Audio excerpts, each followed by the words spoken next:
We're getting close to the release of the Summer Drop 2025 coming in June, and everyone is already loving the new Happy Ghast. But other than the Happy Ghast, what is actually new in this update? Here is everything you need to know about Minecraft 1.21.6. Goddag, my name is MagentaLewi and welcome to another Minecraft update video. If you don't want to miss out on any essential updates to Minecraft, but don't want to waste your time in videos about bug fixes and code changes in every single snapshot, subscribing to my channel is the perfect way to only get the news worth knowing, and it also helps a small YouTuber grow.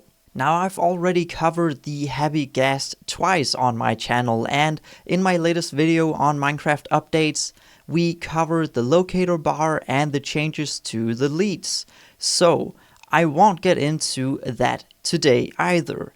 If you're interested in hearing the details about that, check out the last video linked down in the description. No, in this one, I'll cover all the new additions and changes that I have yet to cover on this channel, and I'll of course save the best of it for last, so stick around. First up, let's get everything related to the Happy Ghast covered. The Happy Ghast is no longer crafted with a bone block, because no ghasts don't have bones, but it is instead crafted with a soul sand. And there we go, we got the dried ghast. And the dried ghast can now not only be both crafted and found, but also bartered for with the piglins. Oh, we actually got two. Okay, it's quite easy to get then. And the Locator Bar is now using a different method of showing the distance to a player or waypoint. The Locator Bar was, by the way, experimental, and as we saw with the bundle, an experimental feature can be stuck as such for a very long time. But the Locator Bar will officially join the features for the Summer Drop.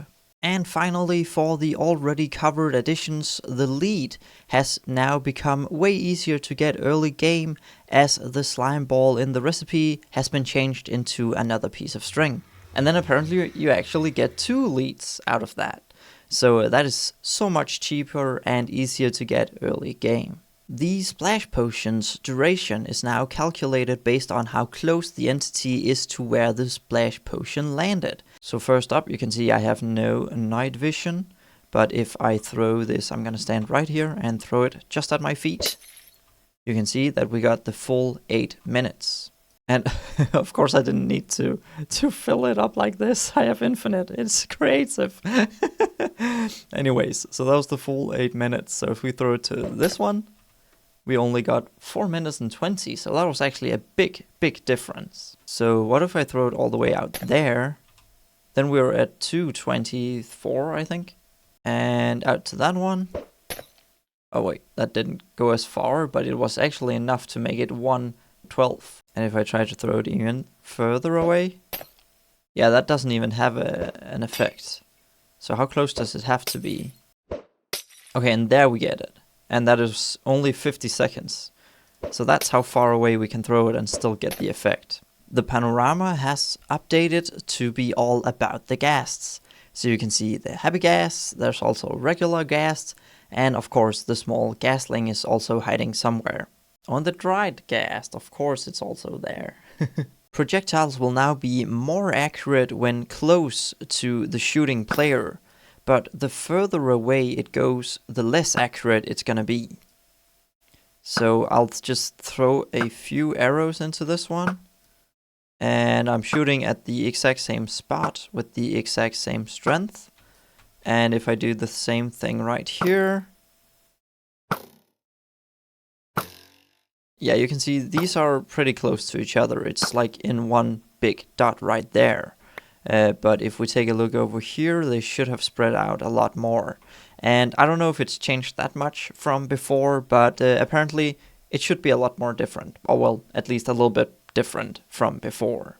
The splash text had Miner's Welcome removed, but they added music by Aaron Sheriff, music by Kumi Tanioka, music by Amos Roddy, and the legendary Minecraft movie quotes Flint and Steel and Chicken Jockey.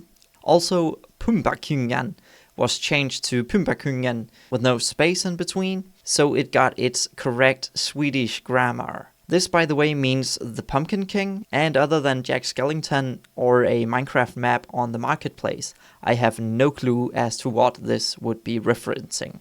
Music now also plays when the game is paused, but the player has the possibility to change the music's frequency with either default, frequent, or constant, like this. And of course you can still turn the volume of music down to 0 to turn it completely off.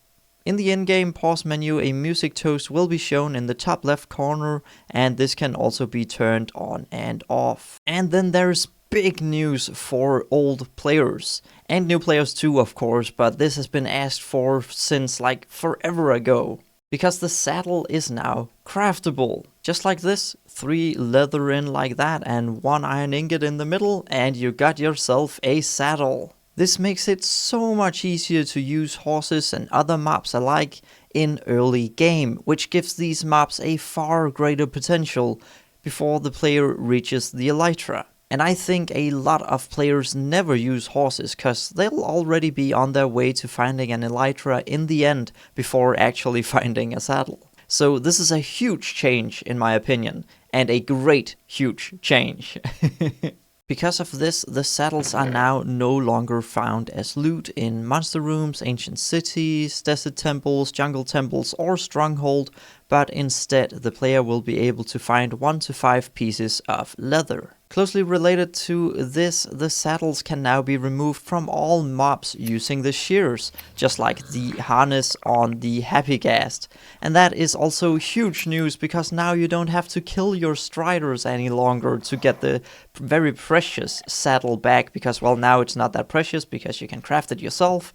And of course, you don't have to kill the striders. Like that was just a huge mistake from the start. I mean, these guys are already so sad when you take them to the overworld or just out of the lava, so that the fact that you also had to kill them to get the precious saddle back was just, I don't know what they were thinking, like, what?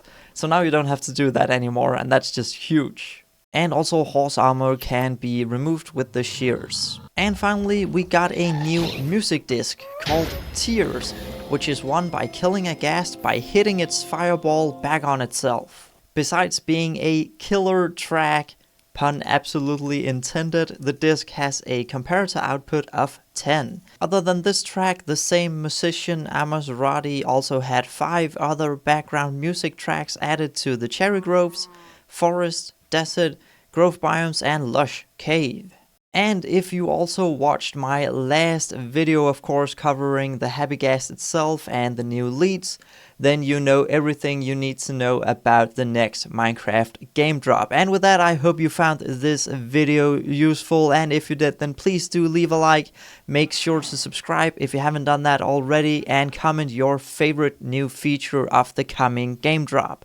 Please also check out the description for links to my bonus content, my second channel, my Discord community, and my Patreon with exclusive content and influence for everyone supporting me financially on my way to becoming a full-time content creator.